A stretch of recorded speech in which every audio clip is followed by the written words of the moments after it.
Welcome दोस्तों। हमारे YouTube channel Ayurveda ज्योतिष विज्ञान में आप सभी व्यूअर्स मित्रों का हार्दिक स्वागत है।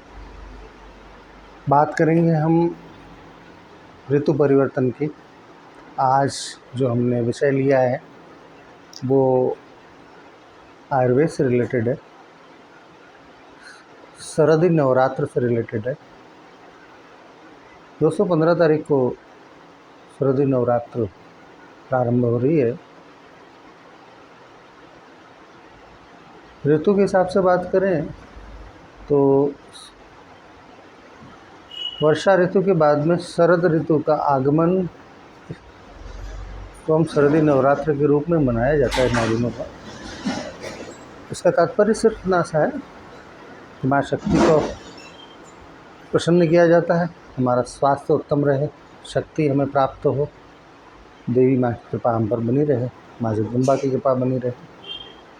शरदी नवरात्र अक्टूबर माह में, ख़ासतौर से नॉर्मली अक्टूबर माह में आती है और इसी समय ऋतु का परिवर्तन भी होता है। वैसे तो हर ऋतु परिवर्तन में व्यक्ति के स्वास्थ्य पर प्रतिकूल प्रभाव हमें देखने को मिलता है और हर ऋतु परिवर्तन के प्रतिकूल प्रभाव का अलग अलग आरोप प्रत्यारोप है। शरदी नवरात्र के दौरान में जब ऋतु परिवर्तन होता है, वर्षा काल से जब शरद ऋतु का प्रारंभ होना होता है तो बहुत से बीमारियां हमारे घर करती हैं। ख़ास तौर से उन लोगों के लिए विशेष तौर से ध्यान रखने योग्य बात है जिनको दमे की शिकायत है, जुकाम, सर्दी, खांसी, बुखार होना। ऐसे लोगों को विशेष अपने स्वास्थ्य के प्रति सजग रहना चाहिए।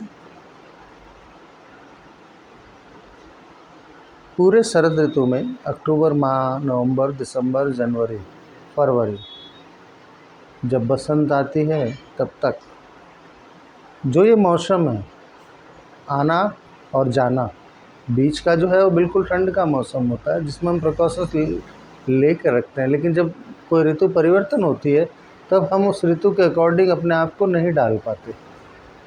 हमें इस बात पर विशेष ध्यान रखना चाहिए। बसंत ऋतु के बाद में बसंत के बाद में ग्रीष्म का आना, ग्रीष्म के बाद वर्षा का आना, तो जो ऋतु परिवर्तन होती है तो कुछ न कुछ बॉडी के अंदर भी परिवर्तन आता है, तो हमें इसका विशेष ध्यान रखना चाहिए। सर्दी में काली मिर्च का सेवन, तुलसी का सेवन, अदरक का सेवन, गर्म चीज़ों का सेवन करना चाहिए। लेकिन जो ब्लड प्रेशर के मरीज़ हैं उन्हें अपने बीपी का भी विशेष ध्यान रखना पड़ेगा, क्योंकि गर्म चीज़ें खाने से उनकी बीपी पर भी इफ़ेक्ट हो सकता है। तो आप चिकित्सक परामर्श के अनुसार किन चीज़ों का सेवन करना और किन चीज़ों का नहीं सेवन करना। ख़ास तौर से सर्दी में हमें इस बात का ध्यान रखें कि चिकनी चीज़ें बहुत ज़्यादा नहीं खानी चाहिए, क्योंकि सैचुरेटेड फैट या फैट जमा होता है। गर्म पानी पीने की आदत डालें सुबह और शाम को। दिन भर पीते हैं तो वेल एंड गुड, लेकिन अगर आप सुबह उठ करके एक गिलास गर्म पानी, शाम के समय सोते समय एक गिलास गर्म पानी पिएँ तो कफ़ की शिकायत से काफ़ी राहत मिल सकती है। जब कफ़ नहीं होगा, कफ़ कम होगा या नहीं होगा तो दम उठने की समस्या, खांसी की समस्या नहीं होगी। तो इन सब का विशेष ध्यान रखें। काली मिर्च पीसी हुई रखें, अदरक है, काढ़ा बना के पी सकते हैं, तुलसी का सेवन किसी भी रूप में कर सकते हैं।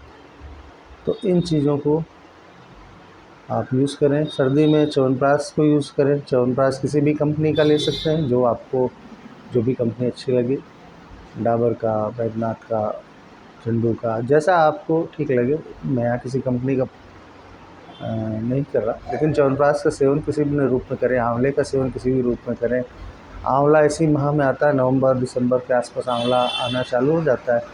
आंवले को आप बल्ब में लेके सुखा करके उसका इस्तेमाल कर सकते हैं, सब्जी के रूप में, अचार के रूप में, च्यवनप्राश के रूप में आंवले का सेवन कीजिए। त्रिफला का सेवन कीजिए। इन चीज़ों का आप सर्दी में विशेष तौर से ध्यान रखें। आशा करता हूँ कि आप इन चीज़ों को उपयोग करेंगे।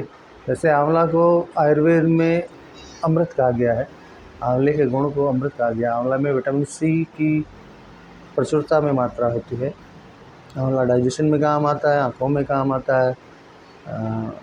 साथ ही साथ जो काली मिर्च है वो आप अगर सीतोपलादी चूर्ण के साथ, शहद के साथ अगर लेते हैं, काली मिर्च का सेवन करते हैं चाय के अंदर, काढ़े के अंदर, तुलसी का सेवन करते हैं चाय काढ़े के अंदर, तो काफ़ी कुछ आपको जनरल जो बुखार है, खांसी है, जुकाम है, इससे बहुत अच्छी राहत मिल सकती है। मैं उम्मीद करता हूँ कि आपका हमारा ये वीडियो आपके लिए वैल्यूएबल होगा। नमस्कार। मैं अंत में यही कहूँगा, मेरे चैनल को लाइक कीजिए, सब्सक्राइब कीजिए और वीडियो अच्छा लगे तो उसको शेयर अपने दोस्तों में कीजिए। धन्यवाद।